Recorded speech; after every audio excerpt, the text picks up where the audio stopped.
അവധി ദിവസം എങ്ങനെ ആനന്ദകരമാക്കാം എന്നുള്ള ഉദാഹരണമാണ് ഈ ഒരു വീഡിയോ. എൻ്റെ അവധി ദിവസം ദാ ഇങ്ങനെ പോയി കിട്ടി.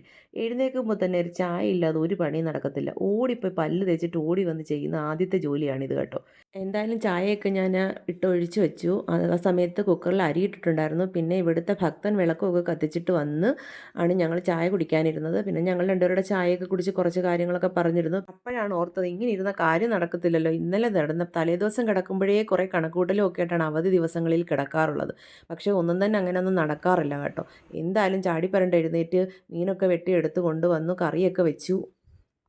2 സൈസ് മീനുണ്ടായിരുന്നു കേട്ടോ. കായലിലെ പ്രാച്ചിയും നെമ്മീനും. നെമ്മീൻ എന്തായാലും ഞാൻ വറക്കുക വെച്ചത്. അത് ചെറിയ നെമ്മീനാണ് കേട്ടോ.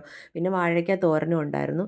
ഇതെല്ലാം കഴിഞ്ഞിട്ടാണ് വീടൊക്കെ ഒന്ന് അടിച്ചു വരാമെന്നോർത്തത്. അവധി ദിവസങ്ങളിലാണ് ഞാൻ അരികും മൂലയൊക്കെ ഒന്ന് വൃത്തിയാക്കി തൂക്കാൻ കിട്ടാറ്. എന്തായാലും ചൂലൊക്കെ കയ്യിലെടുത്ത് തൂപ്പ് നടക്കുന്നുണ്ട്. അതിനിടയ്ക്ക് വീഡിയോ പോസിങ്ങും ഉണ്ടായിരുന്നു. എന്തായാലും എന്താ ക്ലോക്കിലോട്ട് നോക്കിയപ്പോഴത്തേക്കും ഞെട്ടിപ്പോയി. മണി 12. എന്തോരം കണക്ക് കൂട്ടലുകളായിരുന്നു ഈശ്വര. അതിൻ്റെ ഇടയ്ക്ക് ഓടിപ്പോയി കുളിച്ചിട്ട് വന്ന് ഉച്ചക്കലത്തെ ഫുഡ് എന്തായാലും വാരി വിഴുങ്ങിയെന്ന് വേണം പറയാനായിട്ട്. 4:30 ആകുമ്പോഴത്തേക്ക് ഒരു നൈറ്റി കൊടുക്കാനുണ്ടായിരുന്നു. ഒരു 10 ഫ്രോക്ക് നൈറ്റി ഉണ്ടായിരുന്നു. എന്തായാലും മെഷീൻ്റെ മണ്ടയ്ക്കോട്ട് ഓടി കയറി ചാടി കയറി. അതെന്തായാലും തയ്ക്കുന്നതിനിടയ്ക്ക് 4 മണിയായപ്പോൾ ചായ കുടിക്കാൻ ഇറങ്ങി. ചായ കുടിച്ചതിന് ശേഷം ഒരു നെയ്യപ്പം ഉണ്ടായിരുന്നു കേട്ടോ. എന്തായാലും അതിനിടയ്ക്ക് വിളക്ക് കത്തിയിലും കാര്യങ്ങളും ഒക്കെ ഉണ്ടായിരുന്നു. ഇതൊന്നും വീഡിയോ എടുക്കാൻ എനിക്ക് പറ്റിയിട്ടില്ല. കാരണം ഇന്നലത്തെ ഒരു ദിവസമെന്ന് പറഞ്ഞാൽ എനിക്ക് ഭയങ്കര തിരക്കായിരുന്നു. അപ്പോഴേക്കും നാളെ ഞായറാഴ്ച ഞങ്ങൾക്കൊരു മണി ബൊക്കറ്റിന് ഓർഡർ ഉണ്ടായിരുന്നു. കുറച്ച് ഗിഫ്റ്റ് ഹാമ്പേഴ്സും ചെയ്യണമായിരുന്നു. എന്തായാലും കടയടച്ചിട്ട് വരാൻ വേണ്ടിയിട്ട് ഞാൻ വെയിറ്റ് ചെയ്തിരിക്കുകയായിരുന്നു.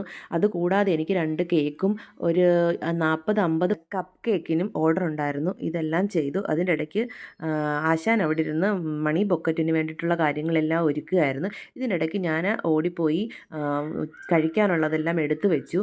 മണി ബൊക്കറ്റ് ഉണ്ടാക്കാൻ കുറേ സമയം എടുത്തു കേട്ടോ. ഞങ്ങൾ രണ്ടുപേരും കൂടെ എൻ്റെ കൈകളും കൂടി ഇതിനകത്തിൽ പിന്നെ കുറേ സമയം വേണ്ടി വന്നു. എന്തായാലും നല്ല പണിയായിരുന്നു. കുറേ ഹാമ്പർ സെറ്റ് ചെയ്യാനും ഉണ്ടായിരുന്നു. എന്തായാലും അടിപൊളിയായിട്ടെല്ലാം ചെയ്ത് വെച്ചിട്ടുണ്ട്.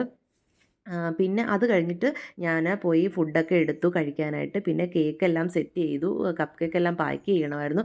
പക്ഷേ ബർത്ത്ഡേ കേക്ക് ഞാൻ ക്രീം ചെയ്തത് കിടക്കാൻ നേരമാണ് കേട്ടോ. എന്തായാലും ആ 2 കേക്കും ഞാൻ ക്രീം ചെയ്തെടുത്തു. അതിന് കുറേ തീമൊക്കെ ഉണ്ടായിരുന്നു. ഒരെണ്ണം ബാർബി തീമായിരുന്നു. ഒരെണ്ണം നോർമൽ കേക്ക് തന്നെയായിരുന്നു എന്തായാലും കേട്ടോ. അപ്പോൾ ഞാനതെല്ലാം ചെയ്ത് കഴിഞ്ഞിട്ടുണ്ട്. എന്തായാലും ഇത്രയൊക്കെ ആയപ്പോഴത്തേക്ക് ഞാൻ കുഴഞ്ഞു കേട്ടോ. പിന്നെ എവിടെയെങ്കിലും ഒന്ന് കിടക്കണം എന്നുള്ളൊരു ചിന്ത മാത്രമേ ഉള്ളായിരുന്നു. നിങ്ങളുടെ അവധി ദിവസം ഇങ്ങനെയൊക്കെയാണോ? ആണെങ്കിൽ കമൻറ്റ് ചെയ്യണേ. Okay, thank